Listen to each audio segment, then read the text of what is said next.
welcome. Thank you for being here and for choosing to share this quiet space with us.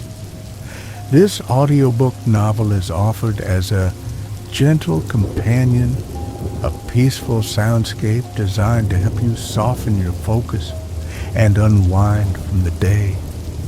It is a place of stillness, created to help soothe the mind and guide you toward a state of deep and restful calm. In our story, The Smoothness of a River Stone, we will join Mark in his quiet cottage by the river. Here, there are no grand adventures, only the profound peace found in the simplest of things.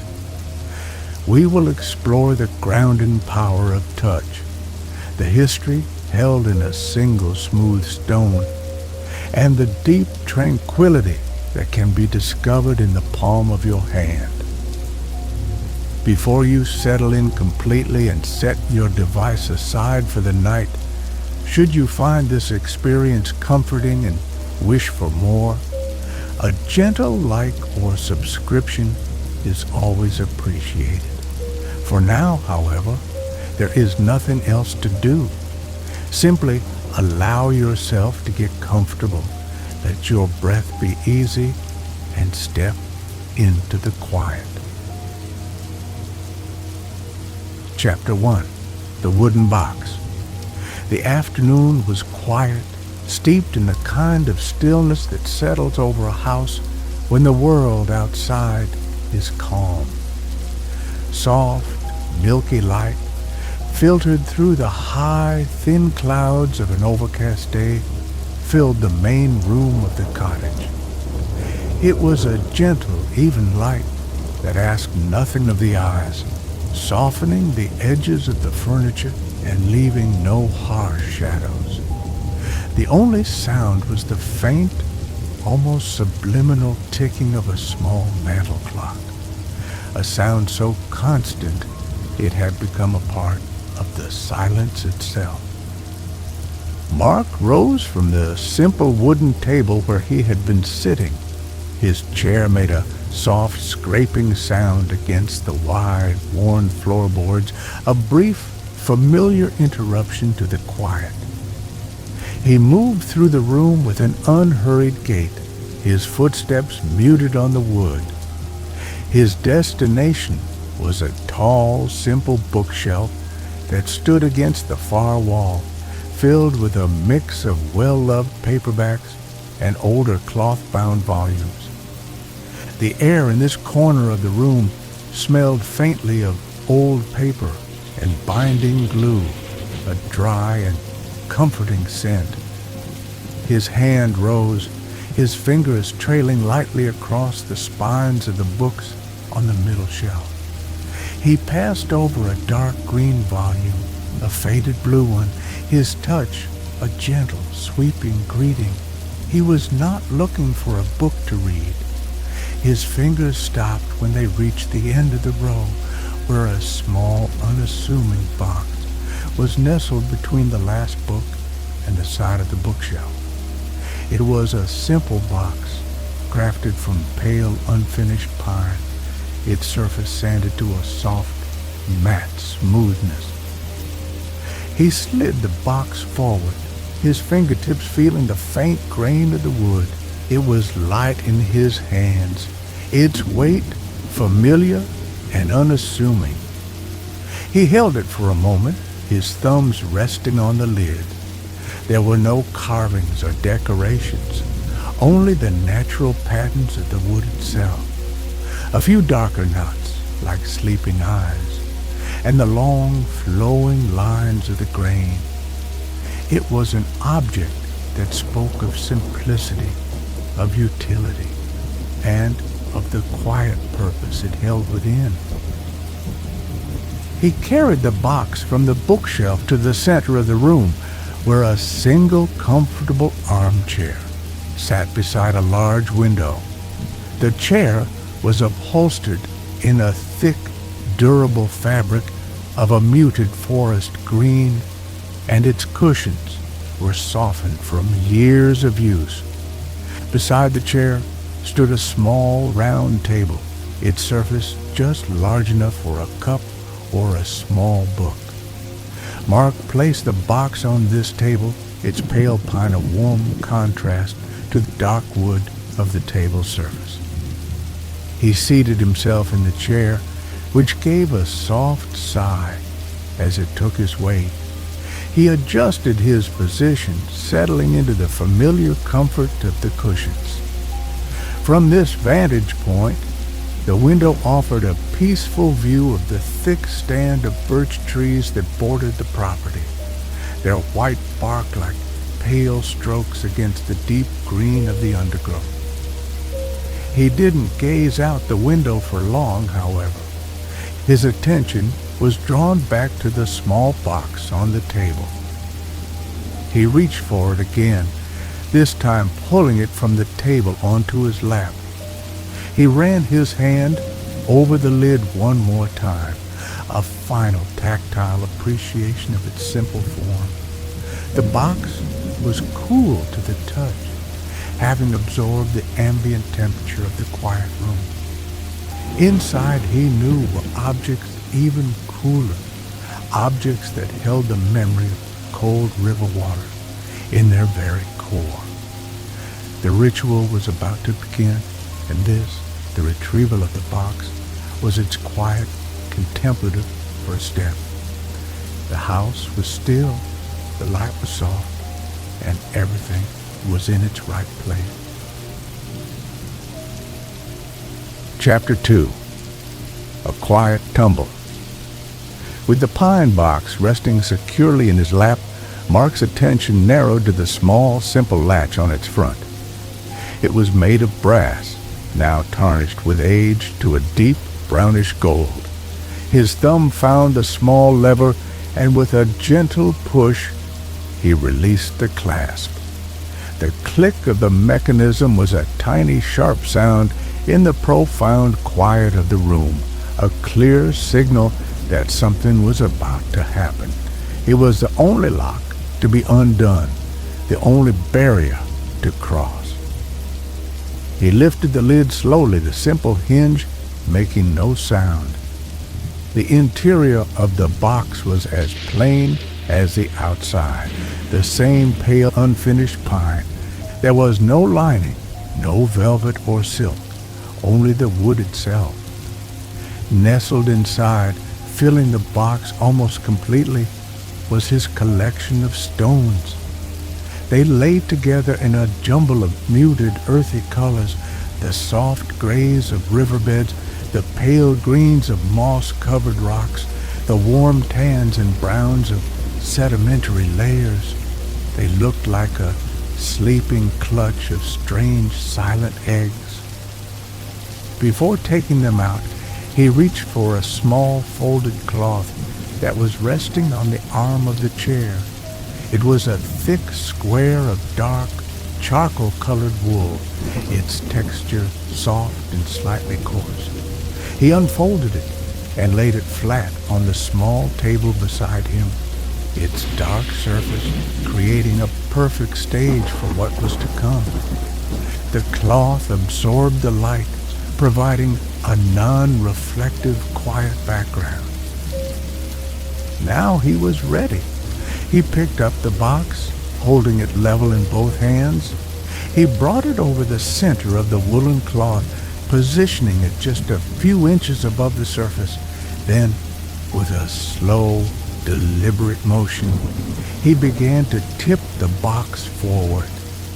The stones inside shifted, their collective weight moving as one. The first few stones to reach the edge paused for a moment before tumbling out onto the cloth. The sound they made was wonderfully gentle. It was not a crash or a clatter, but a soft, low, earthy rattle. The thick wool of the cloth muffled their fall, so the sound was less of an impact and more of a conversation between the stones themselves as they jostled and settled against one another.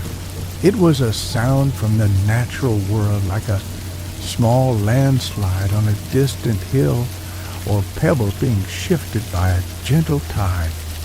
He continued to tip the box until all the stones had tumbled out and come to rest in a loose pile on the dark cloth. He placed the now empty box on the floor beside his chair and turned his full attention to the collection. There were perhaps 24 stones in all, each one different, each one chosen on a past walk along the riverbank. Some were almost perfectly round, others were long and flat. Some were a uniform, solid color, while others were streaked with veins of quartz or speckled with darker minerals.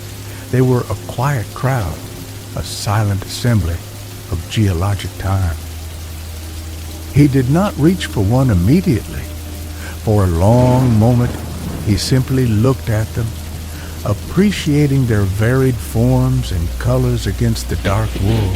The soft, even light from the window was kind to them, revealing their subtle textures without creating any glare. They looked ancient and peaceful, each one a small, solid piece of the earth, smoothed and shaped by the patient, persistent action of water. The quiet tumble was over, and now the moment of selection could begin. The air was still, and the stones waited. Chapter 3. The Weight in the Palm. Mark's gaze drifted over the small pile of stones, a quiet landscape of shape and color. His eyes took in the pale, almost white surface of a small, flat skipping stone, the mottled green and black of another, and the rougher, more porous texture of a piece of sandstone. Each one held a memory of the place it was found, of the light on a particular day. But today, his eyes and then his hand were drawn to one in particular. It was a simple stone, a perfect oval shape that seemed designed to fit in the human hand. Its color was a deep, uniform gray, the color of a storm cloud or wet slate. He reached out, his fingers brushing past several other stones to get to it. The initial touch was one of startling coolness. It was a deep, placid cold that felt clean and ancient, a coolness that spoke of the riverbed from which it came. His fingers closed around it, and he lifted it from the cloth. The stone left a small depression in the pile, and the others shifted slightly with a soft clink to fill the space. He brought the stone to his palm, settling it into the slight hollow at the center of his hand. Its weight was surprising. For its size, it felt heavy, dense, and substantial. This weight was grounding, a small, solid anchor in the quiet room. It was a satisfying feeling, a reminder of substance and presence. He closed his fingers around it, making a fist, feeling its smooth, unyielding shape conforming to the soft grip of his hand. He opened his hand again, palm up, and just looked at the stone for a long moment. Its surface was almost impossibly smooth. Years, perhaps centuries, of being tumbled by the river's current had worn away every rough edge, every sharp point, leaving a texture that was as soft and sleek as polished silk. There were no bumps, no pits, only this continuous, perfect smoothness. He began to move his thumb across its surface, back and forth, in a slow, repetitive motion. The sensation was deeply calming. The combination of the stone's coolness, its weight, and its profound smoothness created a powerful sensory focus. The quiet room, the chair, the light from the window, all seemed to fade into the background. The world narrowed to the feeling of his thumb gliding over the cool, hard surface of the stone. He could feel the faint, almost imperceptible texture of his own thumbprint against the stone's perfect finish. Slowly, the stone began to change. The deep, placid coolness began to recede as it absorbed the warmth from his hand. The change was gradual, a slow transition from the temperature of the earth to the temperature of his own body.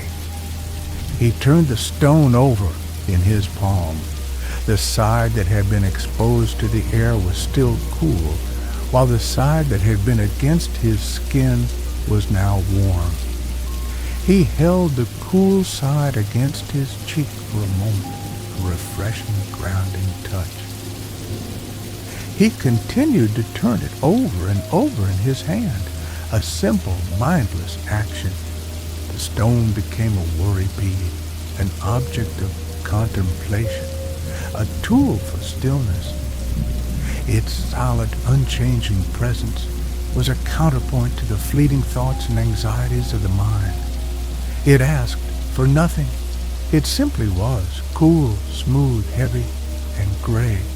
And in its simple, silent presence, he found a profound and simple peace. Chapter 4. A line of white quartz. As Mark continued to turn the smooth gray stone over in his hand, his thumb found a subtle change in its texture. It was a feature he knew well, the stone's one unique identifying mark. Running diagonally across its curved surface was a thin, unbroken line of white quartz. It was as if, long ago, the stone had cracked and some molten milky mineral had seeped in to heal the break, leaving a pale, elegant scar. He brought the stone closer to his eyes to examine it in the soft afternoon light. The white line was stark against the deep gray of the surrounding rock. It wasn't a perfectly straight line, but had a slight, organic waver to it. Under the gentle light, he could see that the texture of the quartz was different from the rest of the stone. While the gray part was flawlessly smooth, the white line had a slightly crystalline, more granular feel to it. It wasn't rough, but it offered just a hint more friction to the touch. This subtle difference was what his thumb had found. He closed his eyes, shutting out the visual information of the room and relying solely on the sense of touch. He placed the pad of his thumb at one end of the white line, where it met the edge of the stone. Then, slowly, deliberately, he began to trace its path. He followed its gentle curve from one side of the stone to the other. It was a tiny journey, a distance of only a few inches, but his attention was completely consumed by it. He reached the other end, and without pausing, he began the journey back. Back and forth his thumb moved, a slow, rhythmic, and repetitive motion. The feeling of the slightly different texture under his thumb became an anchor for his mind. Each time his thoughts began to drift to a task that needed doing, to a memory from the past. The sensation of the quartz line gently pulled his awareness back to the present moment, to the simple reality of the stone in his hand. The motion was meditative, almost hypnotic. There was no goal, no destination other than the end of the line, which was immediately followed by the return journey. The world outside his closed eyelids ceased to exist. Even the quiet sounds of the cottage faded away. There was only the feeling of his skin against the stone, the subtle map of quartz line, and the steady, even rhythm of his own breathing, which had fallen into sync with the slow movement of his thumb. He explored the line in minute detail. He could feel a place where it was slightly wider and another spot where it was so thin it almost disappeared, though his thumb could still detect its presence. It was a landscape in miniature, with its own topography and features, all contained within this small handheld object. The stone, once just a smooth, cool weight, had now become a universe of tactile sensation. He continued this for several long, peaceful minutes. There was no sense of time passing. There was only the continuous loop of sensation, a closed circuit of touch and attention. It was a profound exercise in mindfulness, but one that felt completely natural and unforced. The stone was his guide, its ancient, silent presence, teaching him the art of being perfectly, simply here. The line of quartz was not a flaw or an imperfection. It was the stone's character, its story, and it was the very thing that made it the perfect tool for finding stillness. Chapter 5. Returning to Stillness. A time came when the silent communion with the stone fell complete. The rhythm of his thumb tracing the quartz line slowed and then came to a gentle halt. Mark opened his eyes. The light in the room had not changed. The view from the window was the same, but a sense of deep calm had settled over him, as smooth and solid as the object he held in his hand. The stone was now entirely warm, a perfect mirror of his own body temperature. It felt less like a separate object and more like an extension of himself. He looked down at the stone one last time, a quiet acknowledgement of the peace it had helped him find. Then, with a slow and careful movement, he leaned forward and gently placed it back onto the dark woolen cloth. It settled among its companions with a soft, solid thud, its journey over for today. The small pile of stones was whole again. He looked at them, this quiet family of smooth, water-worn objects, and felt a sense of gratitude for their simple, grounding presence. The ritual was not quite over. The final step was to return them to their home. He gathered the four corners of the woolen cloth, lifting them together to form a makeshift bag. The stones slid towards the center, tumbling against one another with that same soft, earthy rattle as before. It was a gentle, contained sound, the sound of things being brought back into order. He held the cloth over the open pine box and carefully loosened his grip, allowing the stones to slide from the wool into the box. They settled into the bottom with a final muted rumble.